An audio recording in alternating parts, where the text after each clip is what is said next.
you need to companies need to have this compliance program or have visibility into their data almost at their fingertips. So those are the things that get me excited and rather fired up. That was Vince Walden, CEO of Kona AI. This is Tom Fox. Welcome to the award-winning Data-Driven Compliance.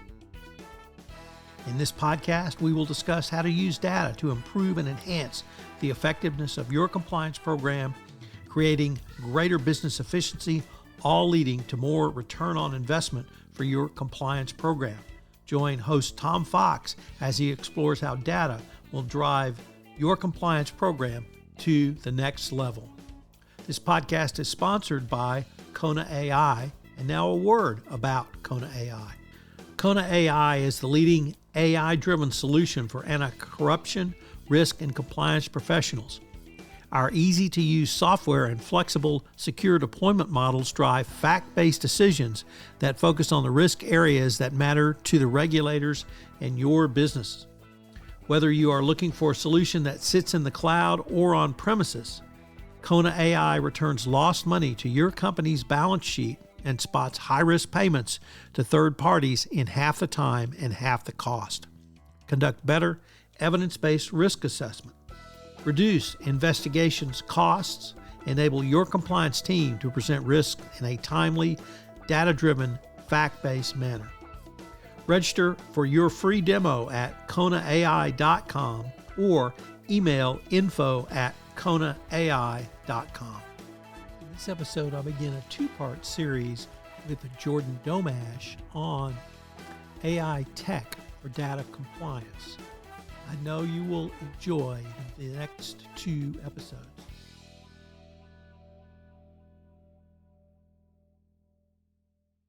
This is Tom Fox welcoming you back for another episode.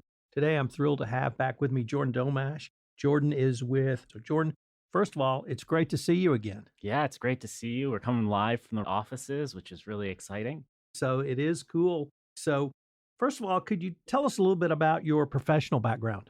Yeah, so I started out my career in consulting. I worked as a management consultant at Bain and Company, where I advised large corporations on strategy and growth opportunities. Jordan, you said a lot in there, and let me see if I can pick up on a few points. The first one was, and we're going to talk about what changes the pandemic brought, but I have a very general observation, which is that the pandemic brought more to the fore the importance of data. And it did because we couldn't do this. We couldn't get together in person. You couldn't interview people. You couldn't do investigation. You couldn't do all of the things that we had traditionally done in person. And so data became much more important. The regulators, independent of that, of the pandemic, really seized upon data as being a key component of compliance in literally every industry. In the financial industry, that had always been to the fore, but you mentioned pharma. And in a wide variety of other compliance disciplines, anti-bribery, anti-corruption, export control, you name the type of compliance, the regulators said, you not only have to have access to data, you have to use that data, and then you have to use it in a way that really lends itself to continuous improvement. So I wanted to introduce, I don't want to say new concept of data because you're smiling at me now, Tom, this is not new, and I understand that. But for many compliance practitioners, data became much more ubiquitous because we had to incorporate it into our business processes. And that's why I was really excited to visit with you today. So if we could maybe start with, what are some of the new data cleansing capabilities, but even more than the capabilities, why is data cleansing so important if a compliance officer has been told by the regulator, you have to have access to the entire suite of data within your company? Where does data cleansing come into that? Yeah, maybe if we take a step back before going into the data cleansing, going to your point around data in general, data can mean so many different things. It can mean the record of the communications themselves, where the misconduct could be happening. It could be the reporting of how many alerts are being generated, how many are being escalated, how many false positives. It could mean the training data that we've got that can allow us to be a lot more effective in our compliance monitoring with machine learning models and artificial intelligence. And if we think of the world we used to be in, we were all sitting in a room next to each other. You had managers, executives sitting close to frontline employees where you could see in real time is someone doing anything wrong. And Compliance is often sitting right next to traders or integrated into the broader organization. And in today's day and age, everyone's working from home, everyone's independent, and we rely a lot on new communication sources to communicate with each other. So Rise and Teams and Zoom and Slack. And so the way people have communicated has changed. It's led to an explosion in the amount of data that's available that you need to be proactively monitoring. And so we've spent a lot of energy on the past couple of years answering the problem of how can we sift through all of that content, focus specifically on what's risky, what's relevant to a compliance team with as little review as possible, and really focus on being efficient with our time and actually detecting risks that are important. And so one of the features that we launched recently was enhancements to our AI data cleansing process. And when you think of artificial intelligence for compliance teams, we bucket artificial intelligence capabilities into three categories. The first category is removing duplicative content and obvious junk. So if someone gets a newsletter describing an incident of misconduct, yes, we're talking about misconduct, but it's not actual bad behavior. And so we shouldn't be alerting on that. Sometimes we're looking for sharing of inside information. And when you send an email, a lot of companies append a confidentiality disclaimer. This is intended only for the recipient of the email. Don't share it. It's confidential information. If you're looking for someone saying, don't share this, it's confidential, you might trigger on that automated disclaimer. And it's not actually real risky behavior. So it's one bucket of artificial intelligence. We also have buckets of artificial intelligence to actually detect risk, and then also provide context is the third bucket. And so we've invested a lot in all three of these different areas. The first of which is what we call AI-powered data cleansing. And it's a bucket of capabilities that allow us to, in an example of an email, strip out all of the non-human generated content and focus only on what was sent by an individual. So we're stripping out confidentiality footers. We're stripping out emails that have already been reviewed by a prior compliance monitoring reviewer. We're stripping out headers and signatures. So when you look at all of that text that's generated by a system, strip it all out and actually only focus on the content that was sent by a person, you're actually only looking at a small population of data, and you tend to see significantly lower false positives in the alerts that are generated by the system. So went through a bunch of context there, so happy to provide any detail if it would be helpful, but that's the story of kind of why we focus so much on data cleansing. Let me pick up on one of the points you raised a couple of different times, and that's around detection. In any best practices compliance program there, and it doesn't matter to the discipline or the industry, there are three prongs: prevention, detection, and remediation. If I could move now to prevention, because that's really what the regulators are now focusing on. Early on, it was much more on detection, but now they've evolved to really saying you should be preventing this rather than simply detecting it. How does the latest We do that a lot of ways. One is by having a really effective program. You are setting the expectation that this behavior is not being tolerated at your organization. And so first thing we do is really detect. We're looking at communications that have already been sent or received, and that's the focus of our business. But when an incident is found and you are actively detecting misconduct effectively and finding the examples of misconduct, you enable compliance teams to create a culture where they're quickly taking action, quickly remediating activity. They're going to the business and saying, hey, this behavior is not allowed. If you're talking to a pharmaceutical company, this type of off-label selling that's not allowed, we are going to our sales team and saying, hey, you are not allowed to sell this drug in this fashion. It's not approved by the FDA. And we're taking action on it quickly, right after the email is sent. And a consistent approach by a compliance team in quickly remediating consistent bad behavior that could be found in the organization creates a culture where we don't tolerate people going into a gray area. We don't tolerate people doing the wrong thing. And we aren't waiting 6 months, 12 months, 3 years until there's a formal investigation. We're taking action on it right away. And that culture of misconduct, of proactively taking action on misconduct, ultimately raises the bar for the organization as a whole, preventing the behavior from happening in the first place. And so we enable compliance teams to have the tools to take action quickly, which enables them to have a lot more power in the organization to change the culture. You said something there that I think is a lot more powerful. So let me rephrase that. and see if I understood you correctly. What I heard you say was that we can help prevent in the business process, not prevent focus solely on compliance, but you have integrated the business team does not have to do anything new or different. Compliance does not have to do anything new or different. But if something does pop up, you're able to remediate. But the key is it's a part of the seamless business process. Would that be a fair assessment? Yeah, totally. And Trace is implemented in a way that's very aligned to the specific organization. It starts with the code of conduct. It starts with understanding the risks that are specific to that business.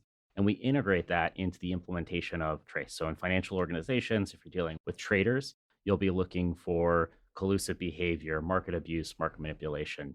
In a pharmaceutical organization, you'll be looking for kickbacks or off-label selling or bribery and corruption. If it's a non-regulated organization, we'll be looking for bribery and corruption behaviors that the business talks about regularly as something that's non-compliant. All that Trace is doing is giving compliance teams the ability to enforce that code of conduct and make sure the risks specific to that organization are proactively being monitored and any violations are being detected quickly. I heard something even different there. What I heard was that you could monitor and prevent a wide series of risks. Specifically, you named pharmaceutical companies, then you named antitrust Yeah. or anti-competitive behavior. Yeah. So we have the Department of Justice Antitrust Division now has come out with their own best practices compliance program. But I think I just heard you say is, hey, Tom, we can look at a wide variety of risks if they're in your code of conduct, and we can do this in a seamless way as part of your business process. Is that also fair? Totally. So we have 50 policies and models out of the box built for a wide variety of behaviors. Some of them are industry specific. Some of them are more generalizable to all industries looking for a specific set of behavior. As a new customer deploys the application, they say, these are the risks that are relevant to our business. And these are the individuals at our organization that are of particular higher risk for that behavior. So if you're talking about antitrust as an example, or anti-competitive behavior, if you're a 100,000 person organization, it's not all 100,000 people that necessarily could be at risk of some type of communication that is going against anti-competitive practices. It's maybe going to be a series of executives or people who have conversations with competitors or who are setting pricing. It's probably a smaller population than the entire organization. And so we map the risks to the individuals who are perceptible to that risk, which is ultimately defined by a risk assessment at the organization. And so it's really tuned to the organization itself. How are you able to, or how is incorporate a behavioral analysis and AI to help detect and prevent misconduct?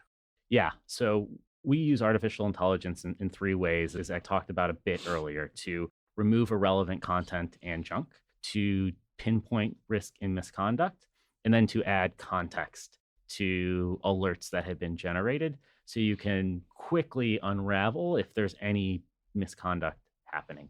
I talked about the data cleansing technology, but just to quickly go through that one more time, we have technology that removes spam, newsletters, industry research reports, things that aren't sent by a person that can also trigger a lot of alerts, a lot of false positives. We strip those out from our monitoring process.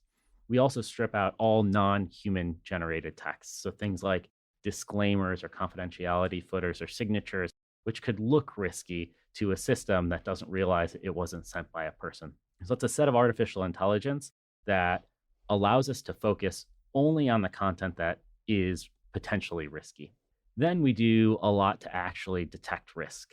So I talked about the 50 policies that we have out of the box. Policies are made up of machine learning models, metadata conditions, sometimes lexicons. And so the organization, they don't have to come to us and say, how do I detect bribery? How do I detect collusive behavior, insider trading?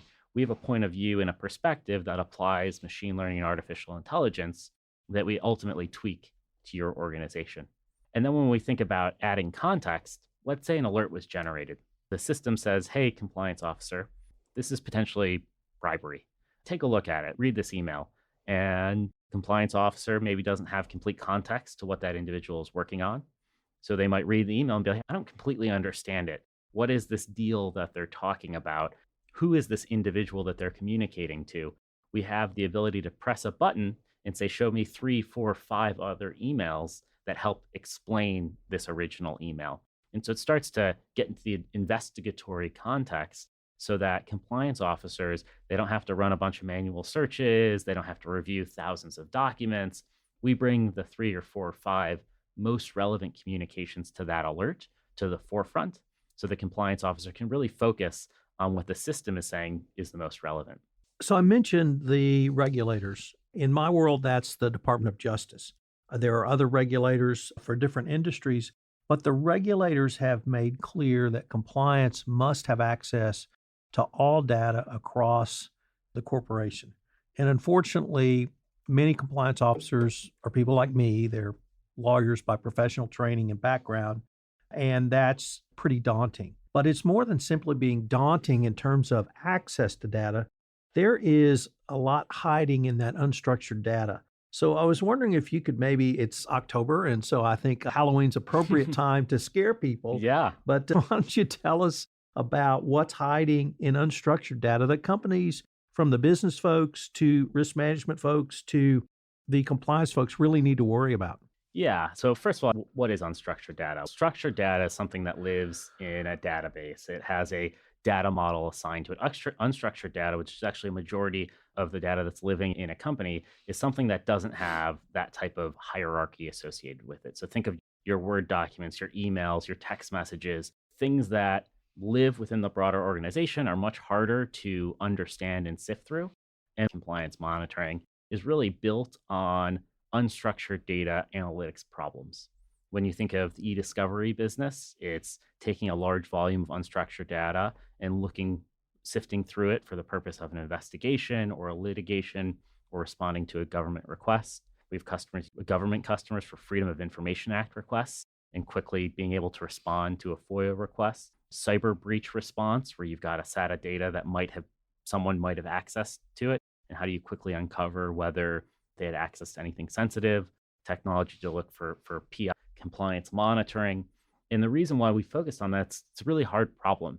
Unstructured data comes in a variety of different forms. It is really hard to search across the entire enterprise in one place. And it requires a different set of technology than looking through structured data, like an Excel table or a database. And a lot of stuff could be hiding in unstructured data. You could have PI about your employees, your customers, that you don't want to get out and is a particular risk. You could have examples of misconduct sitting in that unstructured data. So in general, there's a lot of it in our organizations. We should be conscious of where it lives, and we should have processes to proactively look for the types of hidden risks in our organization that need some form of remediation. Could that also extend to subject access requests that are now currently required under GDPR, but may be required under state data protection laws in the United States? Yeah, exactly. If you get a subject access request, you need to find information on a specific individual. Well, it's going to be really hard to search all of the many systems in your organization to find references to that individual. And so it's the same type of problem here of technology that allows you to incorporate many different file types and data sources and ultimately search through it all at once. So similar type of problem. If you want to stay up to date on the latest innovations in compliance and help your business run more efficiently, subscribe to this podcast and help spread the word by leaving a review.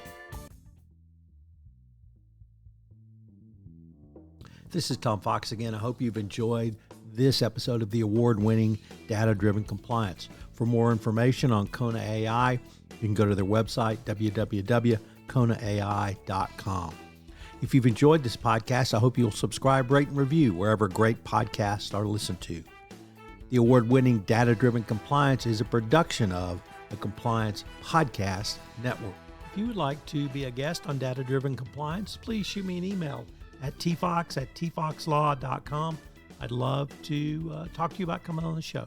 This is Tom Fox. Thanks so much for listening. We look forward to visiting with you again.